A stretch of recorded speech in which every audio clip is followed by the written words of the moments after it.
Hey everyone and welcome back to help coding. So आज हम फिर से एक न्यू एक्साइटिंग वीडियो लाए हैं जो कि है जावास्क्रिप्ट इंटरव्यू क्वेश्चन पे बेस्ड। सो आज की वीडियो में हम समझेंगे हाउ टू टैकल अगर जब हमें आउटपुट क्वेश्चंस पूछे जाते हैं इंटरव्यूज में कि regarding set time out promises. यह हर इंटरव्यूज में देखा जाता है और आज हम उसी को समझेंगे कि हम कैसे टैकल कर सकते हैं, कैसे रिजॉल्व कर सकते हैं उन आउटपुट क्वेश्चंस को। तो टाइम ना वेस्ट करके सीधा चलते हैं अपनी वीडियो की तरफ। जैसा आप स्क्रीन पे देख सकते हैं, यहाँ मैंने अपना एक आउटपुट बेस्ड क्वेश्चन बना रखा है जिसमें एक फंक्शन ए है जिसमें कंसोल डॉट लॉग हो रहा है। फिर एक सेट टाइम आउट दे रखा है जो कि 0 मिली सेकेंड पे है। फिर मैंने ए को कॉल किया ए फंक्शन को। फिर C direct console dot log हो रहा है और promise dot resolve dot then, मतलब प्रॉमिस से रिलेटेड भी है। तो बेसिकली कुछ ऐसे ही आपको अपने इंटरव्यूज में भी देखने को मिलेगा।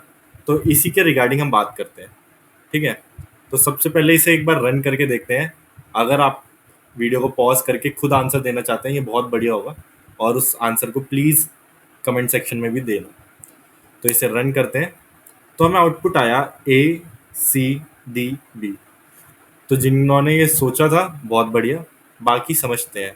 पहले देखते हैं, पहले आया हमारा ए, फिर आया हमारा सी, और फिर आया हमारा डी एंड देन बी। अब कुछ लोगों के माइंड में ये डाउट आया होगा कि जब ए हुआ प्रिंट, उससे पहले या तो हमें बी मिलना चाहिए था, बी, फिर हमने ये फंक्शन को कॉल किया, फिर ए होना चाहिए था, फिर सी, देन उसके बाद प्रॉमिस रिजॉल्व हो रहा है यहाँ पे जो कि कंसोल कर रहा है डी। तो इस काइंड ऑफ इस वे में आना चाहिए था, इस सीक्वेंस में आना चाहिए था, बट ये सीक्वेंस बहुत डिफरेंट है बिल्कुल। तो इन्हीं चीज़ों को समझने के लिए हम सीधा चलते हैं अपने एक वाइट बोर्ड पे और समझते हैं ये ऐसा क्यों हुआ। उससे पहले इधर मैंने एक और क्वेश्चन प्रिपेयर कर रखा है, शायद इसका जवाब आप थोड़ा बेहतर दे पाए, ठीक है। क्लीन करते हैं और इसे रन करके देखते हैं स्क्रिप्ट डॉट जेएस, क्योंकि इसमें है सीधा कंसोल डॉट ए बी, फिर सेट टाइम आउट है डी, और सेट टाइम आउट हमने दिया है 5 into 1000, मतलब 5 सेकेंड्स की उस पर। तो इसका आउटपुट आना चाहिए वैसे ए बी डी और C. I guess most of the लोगों ने ये सोच भी लिया होगा। 4 5 हो गया प्रिंट, बहुत बढ़िया। तो ABDC, तो इधर बिल्कुल एग्जैक्ट वही आया होगा क्योंकि इधर 5 सेकंड का होल्ड था।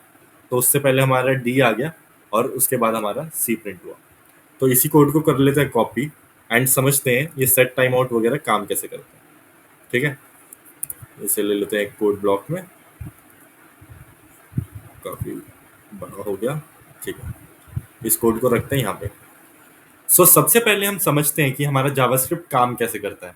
जब हम जावास्क्रिप्ट में कोई कोड को रन करते हैं, जैसे ये कोड है हमारा, जब ये रन होता है तो ये किस वे में होता है कि जो हमारा जावास्क्रिप्ट है इसे कैसे समझता है, वो समझते हैं सबसे पहले। तो जो हमारा जावास्क्रिप्ट है उसमें हमारे पास होती है एक कॉल स्टैक, ठीक है, कॉल स्टैक। और इसके अंदर जो भी कोड होता है, जैसे ये कोड है, वो इस कोड को अपने अंदर ले लेगा कॉल स्टैक एंड इसे उसके बाद रन करेगा। तो जावास्क्रिप्ट में ये जो कॉल स्टैक है ये सबसे इंपॉर्टेंट पार्ट प्ले करती है, क्योंकि जो भी कोड हमें रन करना होता है वो इस कॉल स्टैक में आता है, जो कि एक इसके अंदर क्या बनाता है, ग्लोबल एग्जीक्यूशन कॉन्टेक्स्ट, GEC, ठीक है। शॉर्ट फॉर्म में लिख देता हूँ मैं इसे। हम्म,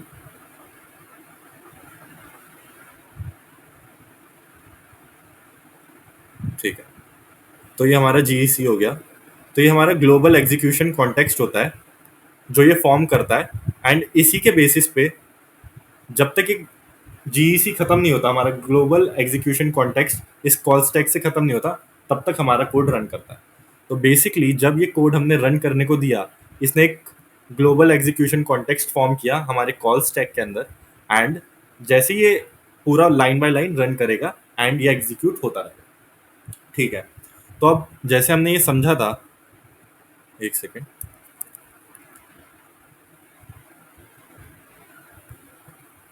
तो सबसे पहले जैसे ये हमारा कॉल स्टैक में आया तो इसने हमारा ग्लोबल एग्जीक्यूशन कॉन्टेक्स्ट फॉर्म किया, ठीक है। फिर ये ब्राउज़र में क्या होगा इधर, इधर इधर एक हमने बना दिया, हमारा ये क्या है, एक ये कंसोल, या हमने अब कंसोल फॉर्म कर लिया, कंसोल कंसोल इसे थोड़ा छोटा कर देता हूँ, ठीक है।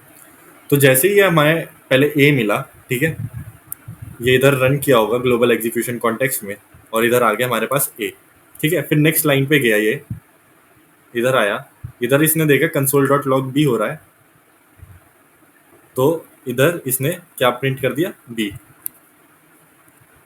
फिर इसे सेट टाइम आउट दिखा, ठीक है। अभी सेट टाइम आउट क्या है, इसमें 5 सेकंड का होल्ड है, मतलब 5 सेकंड के बाद रन करेगा, इतने ये कहीं साइड में रहेगा। साइड में कहाँ, क्योंकि जो हमारा ग्लोबल एग्जीक्यूशन कॉन्टेक्स्ट होता है, जहाँ पे हमारे फॉर्म होता है कॉल स्टैक के अंदर, ये किसी का वेट नहीं करता। तो जैसे ही अगर इसे ये थर्ड पार्ट मिला, सेट टाइम आउट मिलेगा, तो ये उसे एकदम रन करेगा। बट हमें एकदम रन नहीं करना, क्यों, क्योंकि इसमें 5 सेकंड का होल्ड है, तो इसे हमें कॉल स्टैक से कहीं बाहर रखना पड़ेगा। तो उसके लिए हमें कोई एक ऐसा आर्किटेक्चर चाहिए जो इसे होल्ड कर सके उन 5 सेकंड के लिए, और 5 सेकंड के बाद वापस हमारे किसे कॉल स्टैक को दे दे, जिससे ये रन कर सके। तो इसके लिए हमारा ऑलरेडी फॉर्म है, वो मैं आपको समझाता हूँ। बाकी जो कॉल स्टैक है उसे एक लड़की की तरह समझिए, ठीक है, कि भाई ये किसी का वेट नहीं करने वाली, पहले ही बता रहा हूँ, डोंट वेट फॉर एनीवन। जो हमारी कॉल स्टैक है भाई, ये है हाई डिमांडिंग गर्ल, जो किसी का वेट नहीं करने वाली, ठीक है। तो ये सेट टाइम आउट आए चाहे प्रोमिस आए, ये उसका वेट नहीं करेगी, उसे मारेगी लात कि साइड में खड़ा रहे, अगर चलना हो तो आजा, वरना साइड में रहे। तो अब भाई सेट टाइम आउट जाएगा हमारे कहीं साइड में। अब इसे समझते हैं क्यों जाएगा साइड में और कैसे जाएगा। इतने सेट टाइम आउट हमारा साइड गया, उसके बाद हमारा क्या आएगा, console log dot D, sorry, console dot log D आएगा। तो हम डी को प्रिंट कर देंगे हमारे कंसोल में, और जब 5 सेकंड पूरे हो जाएंगे तब ये वापस आएगा, और तब हमारा सी प्रिंट होगा, ठीक है। तो ये आई होप आपको इतना तो समझ आया होगा कि ये चल कैसे रहा है, ठीक है। अब समझते हैं ये सेट टाइम आउट प्रोमिस वगैरह कैसे हैंडल होते हैं, क्योंकि हमारा कॉल स्टैक है वो तो वेट करने नहीं वाला। तो जब तक ये उस उधर तक ना पहुंच जाए कि ये वेट मतलब सीधा रन हो जाए, तब तक इसे कहीं बाहर रुकना पड़ेगा, ठीक है। तो जो ये हमने एक और ब्लॉक बनाया था, ये था हमारा ब्राउजर, ठीक है। आइए, ये हो गया हमारा ब्राउजर, जैसे कि क्रोम वगैरह होते हैं, ठीक है। ये हो गया हमारा ब्राउजर। तो बेसिकली जो हमारे ये set time out, set interval और ये फेच वगैरह होते हैं, जितने भी हमारे ये फंक्शंस हैं, जैसे set time out, set interval, ठीक है, ये जितने भी हैं, फेच और हमारा प्रोमिस जो भी हैं, ये कौन हैंडल करता है, ये हमारा ब्राउजर हैंडल करता है। ये हमारे ब्राउजर के फंक्शन है। हमारे ब्राउजर में हमें मिलता है वेब एपीआई, वेब एपीआई जो इन सब चीज़ों को हैंडल करता है। किन सबको, हमारे set time out, set interval, fetch जैसे मेथड्स हैं उन्हें। तो जो हमारा कॉल स्टैक है वो इसका टेक केयर नहीं करता, ये हमारे ब्राउजर्स के फंक्शन है, जो कि हमें मिलते हैं कहाँ पे, हमारे विंडो ऑब्जेक्ट में, ठीक है। सो अगेन एक बार हम इस कोड को रन करके समझते हैं कि ये रन होता कैसे है, क्योंकि अभी हमने जो सेट टाइम आउट था उसे साइड में रखा था। अब उसके बाद अब हमने कॉन्सेप्ट समझ लिया है, एंड अब उसे देखते हैं कि कैसे चलेगा, ठीक है। इस एरो को हम फिर से ऊपर ले आते हैं। तो अब हम स्टार्ट करते हैं फिर से। जैसे ए आया कंसोल डॉट लॉग में, ए प्रिंट हो गया, बहुत बढ़िया। कंसोल डॉट लॉग बी हुआ, बी भी प्रिंट हो गया हमारे यहाँ। फिर ये इधर इसने सेट टाइम आउट देखा, ये सेट टाइम आउट को इधर एक साइड में ले जाएगा, जैसे हमने कहा, क्योंकि ये हमारा वेब एपीआई के अंडर हमारा ब्राउजर का फंक्शन आता है। तो इसे इधर हम क्या करेंगे, इसे हम रजिस्टर कर लेंगे, एक कॉल बैक फंक्शन को हम रजिस्टर कर लेंगे, जो कि क्या करेगा, 5 सेकंड बाद रन करेगा, ठीक है। यहाँ पे टाइम है 5 सेकंड, तो ये 5 सेकंड बाद रन करेगा। तब तक ये इसको हैंडल करेगा, कौन, हमारा ब्राउजर। फिर ये इधर से गया और इसने देखा कंसोल डॉट लॉग डी, इसने डी प्रिंट कर दिया। फिर इसके बाद ये नीचे गया तो नीचे कोई कोड नहीं बचा। तो मतलब जो हमारा ग्लोबल एग्जीक्यूशन कॉन्टेक्स्ट था वो हो चुका ओवर। ठीक है, वो चला जाएगा कहाँ, हमारे स्टैक के बाहर, या एंड हो जाएगा। इसे अभी साइड रख लेते हैं। ठीक है, वो एंड हो गया। अब जब वो एंड हो गया, इतने जो हमारा ये 5 सेकंड का टाइमर था वो बैकग्राउंड में रन हो गया था। क्यों? क्योंकि उस ब्राउजर ने उसे रजिस्टर कर लिया था। और जैसे ही 5 सेकंड कंप्लीट होंगे, जैसे ही 5 सेकंड कंप्लीट होंगे, ये एक्सपायर मार जाएगा। क्या कर जाएगा? एक्सपायर। और जैसे ही ये एक्सपायर करेगा तो ये हमारे कॉल स्टैक में आना चाहिए, बट ऐसा नहीं होता। जैसे ही ये एक्सपायर करेगा, इसे हम भेज देंगे एक क्यू में, जो हमारा होता है, जैसे ही ब्राउजर का ये ओवर होगा, ब्राउजर पे ये एक्सपायर मारेगा, इसका 5 सेकंड कंप्लीट होंगे, तो ये हमारे क्यू में आ जाएगा। ठीक है, सो ये जो टास्क, मतलब इस जो ये क्यू होती है, इसे हम कहते हैं टास्क क्यू, टास्क या कॉल बैक क्यू भी कहा जाता है इसे।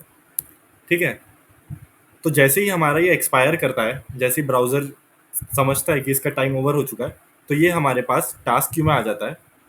सो ये क्यू से डायरेक्टली ये कॉल स्टैक में नहीं जाता। अब ये कौन देखेगा? इसको कोई नजर रखने वाला भी तो होना चाहिए, जो हमारे कॉल स्टैक और टास्क क्यू के बीच में या कॉल बैक क्यू के बीच में नजर रखे। नहीं तो इसे कैसे पता चलेगा कॉल स्टैक को कि इधर भी कोई एक चीज है हमारे पास पड़ी जो कि हमें रन करनी है? तो वो होता है हमारा event loop. Basically event loop एक प्रोसेस होता है जो कॉन्टिन्यूसली चलता है और क्या करता है, नजर रखता है किस पे, हमारी टास्क क्यू पे, कि इधर कुछ इवेंट लूप, इवेंट लूप। ठीक है, तो बेसिकली ये जो इवेंट लूप है, ये क्या करता है, ये कॉन्टिन्यूसली मॉनिटर करता है हमारी टास्क क्यू पे। और जैसे ही इसे कोई टास्क क्यू में चीज मिलती है, जैसे ही ये हमारे इवेंट लूप है, इसे इधर दिखा कि यहाँ पे कोई खाली बैठा हुआ है या कोई इधर आया हुआ है, तो ये सीधा हमारे कॉल स्टैक पे भेज देगा। Kind of compounder. जैसे कई किसी डॉक्टर के क्लिनिक पे कंपाउंडर देखता है, भाई जैसे ही पेशेंट आया उसे जल्द भाई सीधा डॉक्टर के पास। तो ये वही वाला खेल है। मतलब आया तो मेरे दिमाग में कुछ और एग्जांपल था, पर थोड़ा तमीज़ वाला दे दिया मैंने। ठीक है, तो जैसे ही इसने टास्क क्यू में देखा इवेंट लूप ने कि इधर कोई हमारा वेट कर रहा है, तो उसने सीधा उस कॉल बैक फंक्शन को इधर भेज दिया कॉल स्टैक के पास। और उसने देखा इधर क्या करना है, कॉल बैक फंक्शन में क्या था, कंसोल डॉट लॉग सी, तो हमारा यहाँ पे सी प्रिंट हो गया। तो आई होप आपको ये अब जो पूरा कॉन्सेप्ट था ये समझ आया होगा। सो बेसिकली स्टार्टिंग से स्टार्ट करते हैं। जैसे ही कोड होता आता है, तो वो क्या करता है, वो एक ग्लोबल एग्जीक्यूशन कॉन्टेक्स्ट बनाता है कहाँ पे, हमारे कॉल स्टैक में। और कॉल स्टैक क्या होता है, जो किसी का वेट नहीं करता। तो बेसिकली जैसे ही हमारे पास हमारा सेट टाइम आउट इधर आएगा, तो वो उसे कहाँ भेजेगा, हमारे ब्राउज़र के पास, वेब एपीआई में। और उधर वो देखेगा और एक फंक्शन को रजिस्टर कर देगा, एक कॉल बैक फंक्शन को रजिस्टर कर देगा, जो कि उधर हम उसका टाइम मेंशन होता है जैसे 5 सेकंड। तो जैसे ही 5 सेकंड ओवर होंगे, वो एक्सपायर मारेगा। और एक्सपायर करके क्या करेगा, उसे टास्क क्यू में भेज देगा। और टास्क क्यू पे हमारा क्या मॉनिटर करता है, इवेंट लूप। तो पर बेसिकली इवेंट लूप दोनों जगह मॉनिटर करता है, कॉल स्टैक को भी और टास्क क्यू को भी। क्योंकि वो ये भी देखता है कि कॉल स्टैक खाली है या नहीं। ठीक है, क्योंकि अगर मैं देखूं, जैसे ए हुआ, बी हुआ, सेट टाइम उस आउट उसने रजिस्टर मार दिया, ठीक है, और इधर बाई चांस 0 सेकंड थे, चलो वो आगे मैं आपको समझाऊंगा। ठीक है, अभी के लिए ये दोनों तरफ मॉनिटर करता है। उसके लिए सबसे पहले टास्क क्यू हमारा, सॉरी, कॉल स्टैक खाली होनी चाहिए, तब जाके वो टास्क क्यू से उसका टास्क उठा के यहाँ पे फेंक देगा। ठीक है, इसे समझने के लिए इधर एक काम करते हैं, इधर क्वेश्चन को बदल देते हैं थोड़ा, कंसोल डॉट लॉग करते हैं इधर ई। ठीक है, और ये जो हमारा इधर 5 सेकंड है, इसे करते हैं 0 सेकंड। ठीक है, इसे रन करने से पहले इसे समझेंगे। सो इस कोड को अब हम लाइन बाय लाइन रन करेंगे एंड प्रिडिक्ट करेंगे क्या आउटपुट आ सकता है। एंड उसके बाद अपना जो मेन कोड है उधर वी एस कोड पे रन करेंगे। फिर देखते हैं कि कितना हमने सही प्रेडिक्ट किया या नहीं किया। ठीक है, तो जैसे ही ये हमें जावास्क्रिप्ट में अब इसे हम रन करेंगे तो ये हमारा एक कॉल स्टैक में एक हमारा ग्लोबल एग्जीक्यूशन कॉन्टेक्स्ट फॉर्म कर देगा। ठीक है, तो अब सबसे पहले ये इसे मिला कंसोल डॉट लॉग ए। ठीक है, तो ये इसे सीधा सीधा प्रिंट कर देगा। फिर ये नेक्स्ट लाइन पे आया, इसे मिला B, console dot log B, तो ये बी को प्रिंट कर देगा। बिल्कुल ठीक।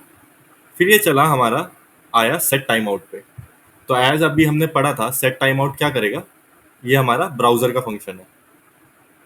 तो ये कंसोल डॉट लॉग सी इधर आ जाएगा और ये इधर रजिस्टर हो जाएगा। ठीक है, क्लॉक यहाँ लगा दी।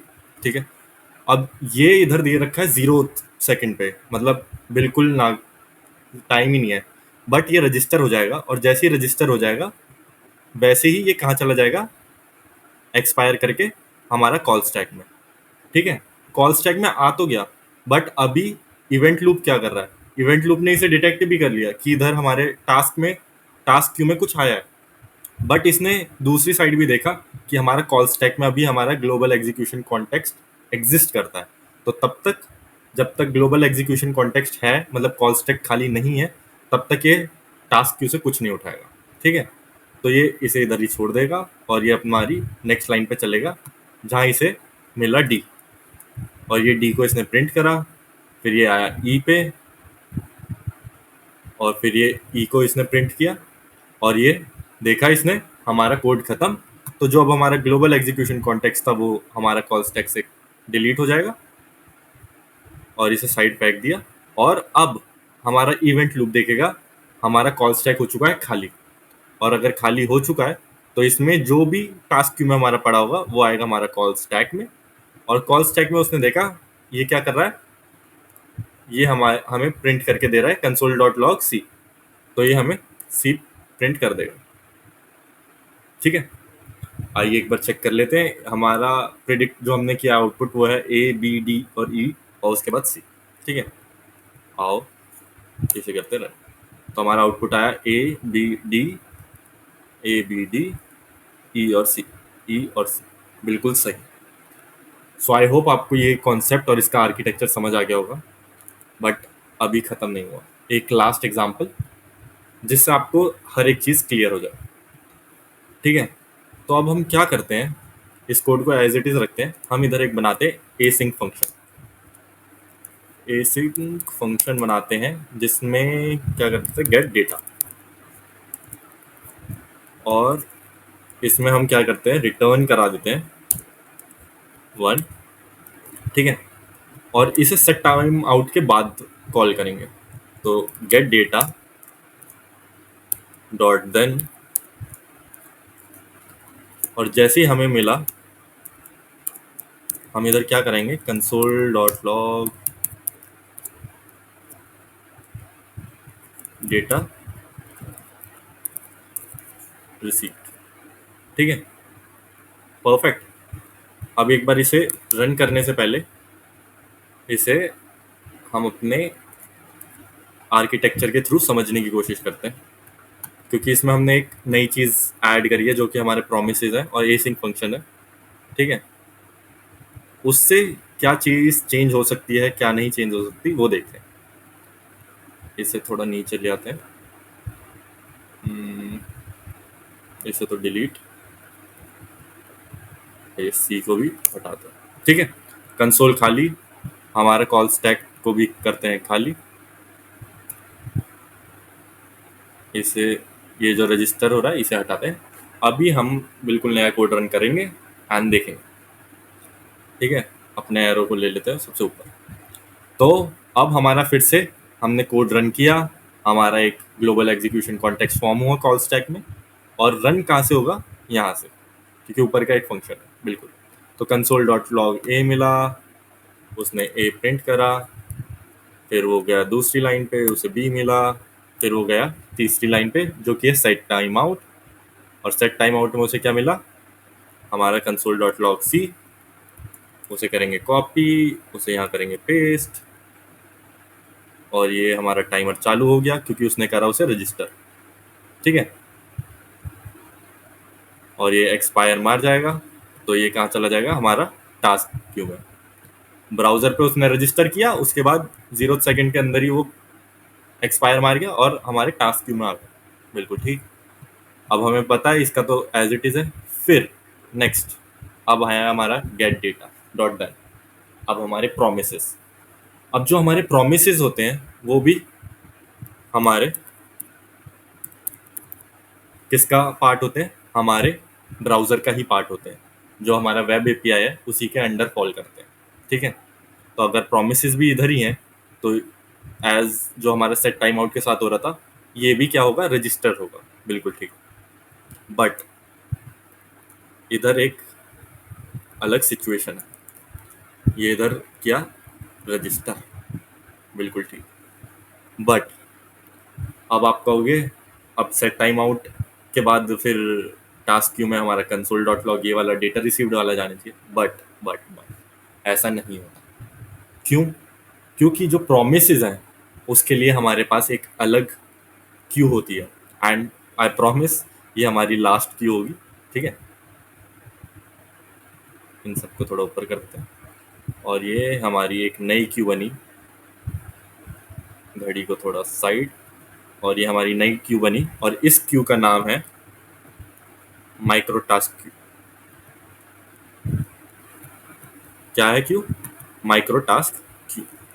Micro task. ठीक है, जो हमारी माइक्रो टास्क क्यू होती है और टास्क क्यू होती है उसमें क्या डिफरेंस है कि हमें एक एक्स्ट्रा क्यू बनानी पड़ेगी। जो हमारी माइक्रो टास्क क्यू है इसकी प्रायोरिटी क्या होती है, हाई होती है as compare to task queue. मतलब कि इसे जो प्रेफरेंस मिलेगी वो माइक्रो टास्क क्यू से ज़्यादा मिलेगी। तो जो भी हमारा प्रोमिसेस होते हैं वो जाते हैं माइक्रो टास्क क्यू में। जैसे रजिस्टर हुआ, अब इसका देखो, ये जैसे ही रजिस्टर होगा इधर, ठीक है, जैसे ही इसे डेटा मिला कहाँ से, हमारी एपीआई से या जहाँ से भी ये प्रोमिसेस रिजॉल्व हो रहा है, जैसे ही ये रिजॉल्व होगा ये कहाँ जाएगा, माइक्रो टास्क क्यू में जाएगा। ठीक है, अब ये इस पे भी कौन नज़र रखता है, हमारा इवेंट लूप ही नज़र रखेगा। वो इन तीनों पे एक साथ नज़र रखेगा। ठीक है, अभी ये इसने देखा कि हमारा जो कॉल स्टैक है वो खाली नहीं है, तो ना इसे टच करेगा ना इसे टच करेगा, तो हमारा कोड रन करेगा और आ गया डी पे। तो ये आया डी, उसके बाद आएगा ई क्योंकि वो इधर गया, एंड उसके बाद उसने देखा कोड खत्म, तो जो हमारा ग्लोबल एग्जीक्यूशन कॉन्टेक्स्ट था ये भी गया उड़। पंछी बड़ उड़ता फिरूं, हाँ जो भी है। उसके बाद ये हो गया सब खत्म। अब हमारा इवेंट लूप की आई बारी। उसने देखा हमारा माइक्रो टास्क क्यू भी भरा हुआ है, हमारा टास्क क्यू में दोनों जगह है, बट वो सबसे पहले लाएगा माइक्रो टास्क क्यू से, क्योंकि हमारी माइक्रो टास्क क्यू की प्रायोरिटी है हाई। तो यहाँ आएगा डेटा रिसीव्ड। ठीक है, उसके बाद ये भी क्या होगा, उड़ जाएगा। फिर आएगा हमारा कंसोल डॉट लॉग सी हमारे टास्क क्यू से, और जैसे ही वो आएगा इधर आ जाएगा कंसोल डॉट लॉग में सी, और ये भी क्या होगा, उड़। आइए चेक करते हैं नोड। इधर आया A B D E data received, देखते हैं A B D, A B D, E data received, E data received, और उसके बाद सी सी। बिल्कुल सही। ठीक है, आई होप आपको इसका पूरा आर्किटेक्चर समझ आ गया होगा। इसका चाहे आप स्क्रीनशॉट लेना चाहें तो ले सकते हैं, क्योंकि ये इसका फाइनल जो एंड है, कि ये इसका हमारा जो स्ट्रक्चर है, जो हमारा जावास्क्रिप्ट जैसे काम करता है वो यही स्ट्रक्चर है। एक हमारा जो कोड होता है, हमारी कॉल स्टैक है, कॉल स्टैक में एक ग्लोबल एग्जीक्यूशन कॉन्टेक्स्ट बनता है। ग्लोबल एग्जीक्यूशन कॉन्टेक्स्ट जब खत्म होता है, कॉल स्टैक वेट करता है जब तक वो जीईसी को ख़त्म ना कर दे, तब तक हमारे टास्क क्यू और माइक्रो टास्क क्यू में इवेंट लूप कुछ नहीं भेजता। जैसे ही खत्म होता है वो दोनों जगह चेक करता है, अगर माइक्रो टास्क क्यू में कुछ है तो वो कॉल स्टैक में भेजेगा, अगर नहीं है तो टास्क क्यू चेक करेगा, और टास्क क्यू चेक करेगा, अगर उधर भी कुछ नहीं है तो खत्म हो ही गया कोड, अगर है तो उसे सीधा वहाँ ले जाएगा। एंड आई होप आपको समझ आ गया होगा जो set time out, set interval, fetch, promises, ये जितनी भी चीज़ें हैं ये हमारे ब्राउज़र के फंक्शंस में इंक्लूड होते हैं, ना कि जावास्क्रिप्ट के कॉल। ठीक है? सो दिस वाज़ खत्म। ठीक है? इतना ही था एंड आई होप आपको ये समझ आ गया हो। और क्वेश्चंस की प्रैक्टिस करना, मैं भी कुछ क्वेश्चंस लाऊँगा, वो आपके साथ शेयर करूँगा एंड आई होप अब आप जो ये आउटपुट वाले क्वेश्चंस हैं, वो अच्छे से क्रैक कर पाएँगे। Thank you and stay tuned. Bye bye.